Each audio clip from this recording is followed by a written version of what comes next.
toujours, hein, lorsqu'on explique effectivement le fonctionnement d'un port, si un bateau arrive, on dit que c'est évidemment c'est les pilotes, c'est les remorqueurs, c'est les manœuvres, c'est les grutiers, c'est les dockers, c'est le ferroviaire, c'est le routier, c'est le fluvial, et évidemment il faut des quais, c'est la région qui les construit, et il faut un gestionnaire, c'est le port. Et on réunit tout ça à travers en plus 3 ports, le port de commerce, le port de plaisance, le port de pêche, et on a la chance, c'est pas que je pense, c'est qu'on est unique en France, d'avoir un conseil d'administration sur lequel on a 6 élus régionaux et 5 personnalités qualifiées. Donc on a ce lien évidemment entre nos professionnels, nos élus et le président qui est là effectivement pour arbitrer tout ça et faire accélérer notamment des dossiers qui sont hautement stratégiques pour le port. Et j'ai voulu effectivement, pour être très pragmatique, lister tous ces sujets sur lesquels effectivement Jean-Claude est intervenu par son réseau, par sa pression, sa volonté, et sur lequel effectivement le directeur seul n'aurait pas pu effectivement agir sur ces sujets. Et c'est vrai que peut-être le premier dossier qui était le plus important, c'était le dossier CEPOL. Le dossier CEPOL sur lequel vous savez, lorsque en tout cas, il y a 5 ans, Jean-Claude est arrivé, le premier sujet que j'ai dit à Jean-Claude là-dessus, je lui ai dit on a un risque monumental, CEPOL c'est notre premier client, CEPOL risque de fermer, c'est 110 emplois directs. Et Jean-Claude s'est mobilisé avec la région pour monter à tous les niveaux.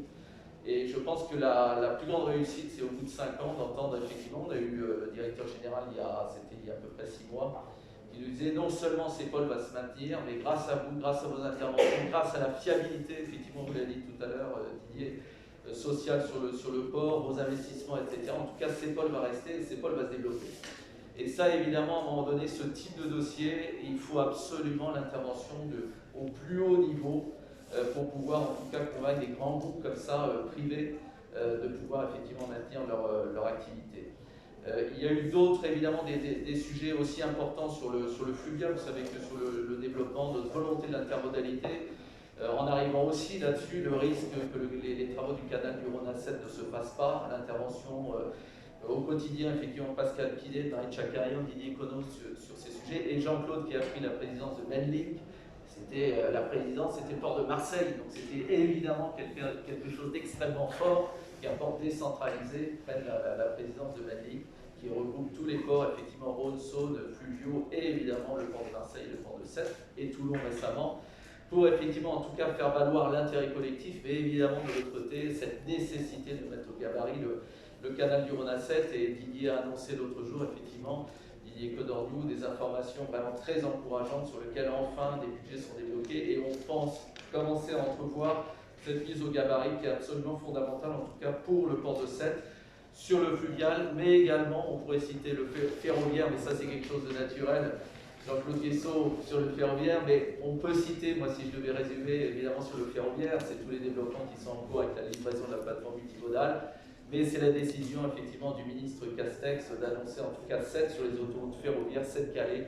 Donc ça aussi, il ne faut pas croire que oui, effectivement, on fait beaucoup de choses localement, mais sans l'intervention au plus haut niveau, évidemment, d'un président qui a ses réseaux et qui a cet engagement, on n'aurait jamais réussi à de tels résultats. Il y a un paquet de dossiers qui sont là-dessus, sur la plaisance, vous savez, la grande plaisance, les discussions qu'on a eues à un moment donné pour intégrer la très grande plaisance au sein du port de commerce, ça a été sur la pêche également, la prise en considération de la spécificité méditerranéenne sur laquelle vous êtes intervenu auprès de la ministre de la Mer il y a encore quelques semaines. Donc ça, évidemment, cet engagement du président, on va la regretter, mais en tout cas, il y a un travail énorme qui a été fait sur lequel on va pouvoir, pendant quelques temps, surfer. Et puis, vous l'avez dit, président, c'est l'engagement sur le développement durable. Ça, c'est clair. Je me rappelle toujours mes discussions sur le projet stratégique 2021-2025, sur lequel Jean-Claude m'a dit non, Olivier, tu dois mettre la préoccupation développement durable et innovation, les deux étant directement liés dans la préoccupation prioritaire, effectivement, du port de Sète. J'avais naturellement mis le développement économique, mais les deux sont tout naturellement liés. Et donc le conseil d'administration est évidemment suivi. Je pense aussi que c'est ce qui a amené la région, en tout cas, à nous donner ce contrat sur une lisibilité plus longue jusqu'à 2030. Et donc ça, c'est un élément et qui nous a amené au prix de la transition énergétique, cette reconnaissance effectivement nationale qui a été donnée en février 2021 par l'Académie de Marine. Je pense que être reconnu par l'Académie de Marine pour un port décentralisé, je pense que c'est une grande fierté. Et puis enfin, je dirais, c'est l'ouverture à la culture, Jean-Claude. Naturellement, effectivement, nous, portuaires, on n'était pas forcément ouverts sur ces sujets. Et vous avez fait énormément et on continue. Quand on voit effectivement toutes les œuvres qui sont là dans la Maison de la Mer, et ce partenariat avec la région.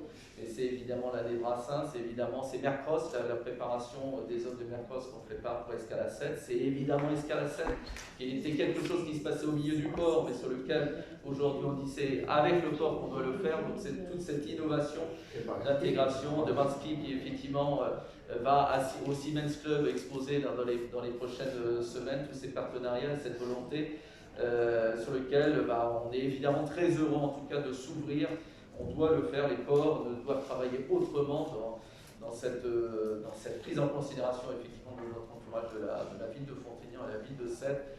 Et c'est évidemment une très belle chose. Donc en tout cas, moi je tenais à remercier chaudement en tout cas le président qui a été un formidable président et j'aurais bien voulu qu'il reste encore quelques temps. Et ça, c'est pas moi qui décide. Bien. Tu as encore parlé à ma femme aussi.